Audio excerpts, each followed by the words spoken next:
Yemen நாட்டில் மரண தண்டனையில் இருந்து மகளை காப்பாற்றும் கேரளாவைச் சேர்ந்த தாயின் முயற்சி தோல்வியடைந்துள்ளது.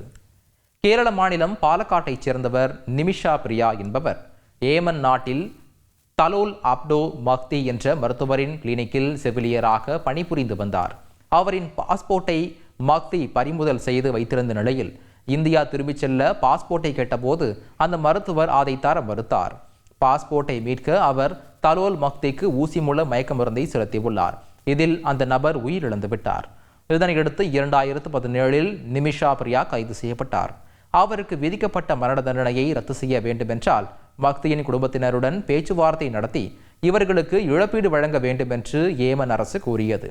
இதைத் தொடர்ந்து நிமிஷா பிரியாவின் தாயார் ஏமன் சென்று மக்தி குடும்பத்தினருடன் பேச்சுவார்த்தை நடத்தினார். ஆனால் இது தோல்வியில் முடிந்ததால் நிமிஷா பிரியாவிற்கு 1 மாதத்தில் மரண தண்டனை நிறைவேற்ற ஏமன் அதிபர் உத்தரவிட்டுள்ளார்.